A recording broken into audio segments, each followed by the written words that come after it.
Could the LA Lakers bring back Carmelo Anthony? Among the notable free agents left, well, given the name recognition, Melo certainly is one. Bleacher Report ran through some predictions and landing spots for some of those best free agents and picked LA for Carmelo Anthony for understandable reasons. Even though he is now 38 years old, Melo can still offer some things that honestly I think the Lakers are missing a little bit of their currently constructed roster, namely better spacing. As a bench scorer, Melo can still contribute the ball in his hand, and as a spot-up shooter. He averaged 13.3 points per game, and 37.5% from deep is actually pretty solid, given the not great shooting from other players on the Lakers roster, because for some reason, LA forgot the LeBron method of LeBron and shooters. Melo does fit the shooters category and can be a nice bench spark plug even as he continues to age. And there are roster spots open still for LA. I would wonder if one of those spots goes to a center, a backup for Damian Jones, and well, I guess if they trade for Kyrie, all of a sudden the numbers get lower, but in theory, you're making an even player swap potentially, but I think Melo is on the Lakers' short list of potential options. He would line up in the bench. He'd be that bench option behind or maybe over THT. That hasn't gone the way I think anyone wanted it to go in Lakerland, but they're thin on the bench, especially among guys that can at least play the four. Melo can do that as well. Yes, they're going to utilize Anthony Davis at the 4 as well, but I do think Melo is an intriguing option for LA, depending on how all the other pieces fit together. We've talked about rumors around Eric Gordon.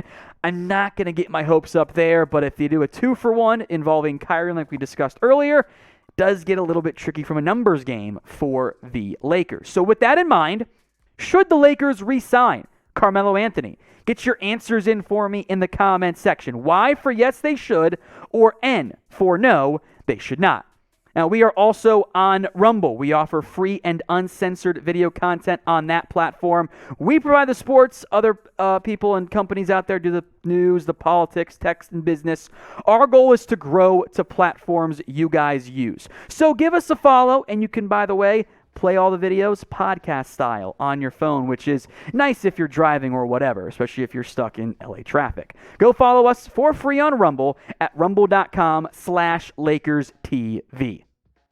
The California Classic portion of the NBA Summer League is underway, and I wanted to look at how the Lakers and Warriors fared in their matchup against each other.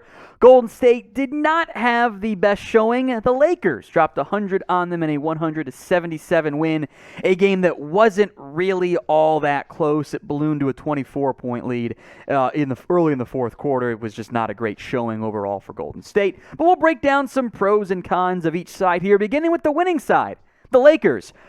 I'm kind of impressed by Scotty Pippen Jr. And I know it's only the Summer League, and you don't want to overreact. We've seen players play great in the Summer League and do nothing in the NBA, and vice versa. But 15 points and 8 assists, and even just watch the highlights of that game. Some of the dimes Pippen was dropping were pretty darn impressive. He is a two-way player for the Lakers this year, just like Cole Swider, the Syracuse sharpshooter. This is the exact type of player the Lakers should surround LeBron James with, which they don't do that frequently for whatever reason. 16 points against Golden State. He took 8 shots from the field. All of them were three-pointers, and he hit 5 of them. That's doing your job if you're Cole Swider. Pretty impressed by those two young pieces for LA. On the Golden State Warriors side, Lester, let me make sure I get the pronunciation right, Lester Quinones from Memphis was actually fairly impressive. 19 points, 5 boards. He was the scoring guard, wing kind of hybrid player with a type of production that you would have expected out of Moses Moody.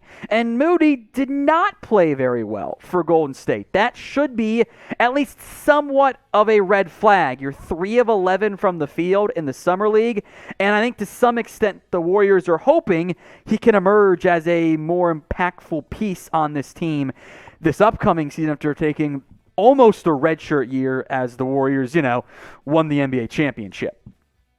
Now, whether you're a Lakers fan or a Warriors fan, we have a challenge for you guys here. Our Lakers channel, the Lakers Report here at Chat Sports, has more subscribers than Golden State Warriors today, but the Warriors channel is catching up ground. Now, this part of the video is going on both channels, so I am challenging each of our fan bases here to beat the other one. So Lakers fans, don't let Golden State catch up to you. Hit the big red button here at youtube.com/Lakers today. Warriors fans, prove that you can catch LA. You've made up a ton of ground since free agency began, but you're still almost 10,000 subs away. Let's continue the battle. Hit that big red button right now.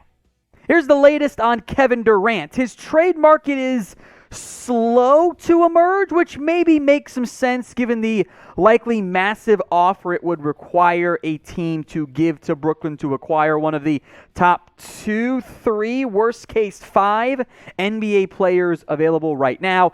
There's also complications we'll get into involving Ben Simmons, his presence, and I'm just going to call it the weird aspect of the rookie extension clause that only have one player on each team, so that rules out a lot of notable players who would qualify for that. It complicates things quite a bit, plus the high asking price. Here's what Woj said this morning on a Durant trade. Quote, "The market is still taking shape. I think it's incumbent on some of the other teams to be creative and start bringing to Brooklyn ideas, going out and seeing if they can get players and picks that would put the kind of package together it would take to land Kevin Durant."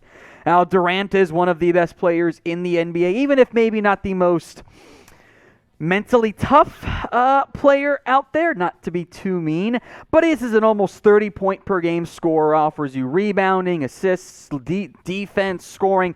He can do all of it. Much has been made of the two reported preferred destinations, the Miami Heat and the Phoenix Suns, but the early reports so far have run into problems of the offer it would take from Miami, from Phoenix, to get Durant is more in terms of what those teams would give up than Durant wants them to give up. He wants to play with Jimmy Butler and Bam Adebayo, etc. in Miami, and Devin Booker and others in Phoenix. Well, if you're getting Kevin Durant in a trade with 4 years left on his deal, you kind of need to give up one of those premier players. So that makes things complicated to say the least, and that is why Woj mentioned potentially bringing in a third team to help, or even a fourth team maybe, to help facilitate potential trade options. Here are the updated odds on where Kevin Durant will play this year. The Suns are still the betting favorite because Kevin Durant, just like he did when he went to Golden State, wants to join the best team on paper.